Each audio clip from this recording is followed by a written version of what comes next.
Hello, അപ്പോൾ ഇന്നത്തെ എൻ്റെ വീഡിയോ എന്ന് പറയുന്നത് ഞാൻ മുമ്പ് റോസാ ചെടി നടുന്നൊരു വീഡിയോ ഇട്ടിട്ടുണ്ടായിരുന്നു. അപ്പോൾ അതിലിപ്പോൾ പൂക്കളൊക്കെ നിറയെ പൂത്തിട്ടുണ്ട്. അന്ന് ഞാൻ നട്ടത് വെള്ള, മഞ്ഞ, ചുവപ്പ് അങ്ങനെ 3 നിറത്തിലുള്ള റോസകളാണ്. മഞ്ഞയിലിപ്പോൾ പൂവില്ല, ചുവപ്പിലിപ്പോൾ നിറയെ മുട്ടകളുണ്ട്.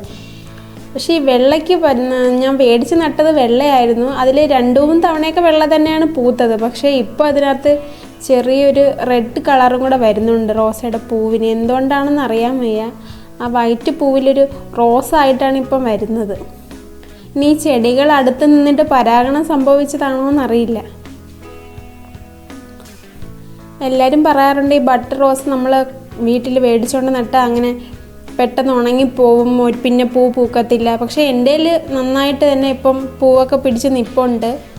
അത് നല്ല രീതിയിൽ നമ്മളതിനെ പരിചരിക്കുകയാണെങ്കിൽ നമുക്ക് എപ്പോഴും അതിൽ പൂ ഉണ്ടാവും. പിന്നെ അത്യാവശ്യം സൂര്യപ്രകാശമുള്ള സ്ഥലത്ത് വേണം ഈ റോസാ ചെടികൾ നടാനായിട്ട്.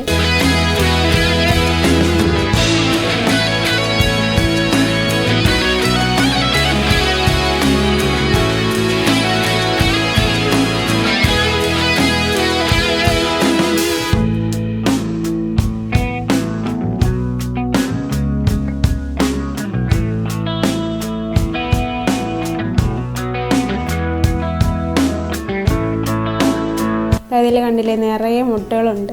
ഇത് കുഞ്ഞു പൂക്കളാണ് ഇതിൽ വരുന്നത്. കൊലയായിട്ടാണ് ഇതിൽ പൂ പിടിക്കുന്നത്. ഇനിയും വിരിയാൻ മുട്ടകൾ തോനെയുണ്ട്. മഞ്ഞയിൽ 1-2 തവണ പിടിച്ചതേ ഉള്ളൂ. പക്ഷെ നന്നായിട്ട് ചെടി വളർന്ന് നിൽപ്പുണ്ട്. പക്ഷെ പൂ മാത്രം അതിൽ വരുന്നില്ല. ഇനി പിടിക്കുമായിരിക്കും. ഈ വൈറ്റ് വലിയ പൂവാണ്, പക്ഷേ ഇതളുകൾ കുറവാണ്. എന്നാൽ കുഞ്ഞിലാണെങ്കിൽ ഒരുപാട്, റെഡിലാണെങ്കിൽ ഒരുപാട് ഇതളുകളുണ്ട്, പക്ഷെ കുഞ്ഞു പൂവാണ്. പിന്നെ ഈ ചെടിക്ക് മുള്ളുകൾ കുറവാണ്. മഞ്ഞ റോസയ്ക്ക് നല്ല മുള്ളുണ്ട്, വെള്ളയ്ക്കും ഈ ചുവപ്പിനും മുള്ളുകളില്ല.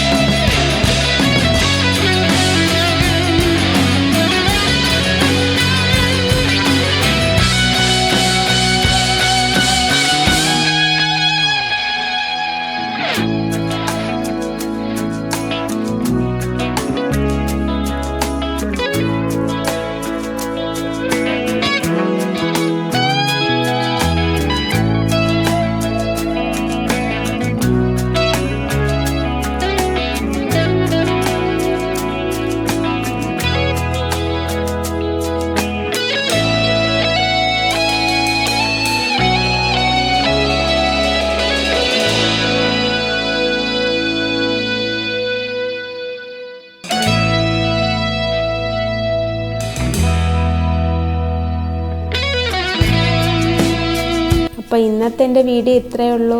അപ്പം എൻ്റെ വീഡിയോസൊക്കെ എല്ലാവരും കാണുക, ലൈക്ക് ചെയ്യുക, സബ്സ്ക്രൈബ് ചെയ്യുക. അപ്പോൾ കാണാത്തവരുണ്ടെങ്കിൽ എൻ്റെ പഴയ വീഡിയോ കാണുക. അതിൻ്റെ ലിങ്ക് ഞാൻ ഇതിൻ്റെ താഴെ കൊടുത്തിരിക്കാം. അപ്പോൾ പുതിയൊരു വീഡിയോ ആയിട്ട് ഞാൻ വീണ്ടും വരാം. ടാറ്റാ.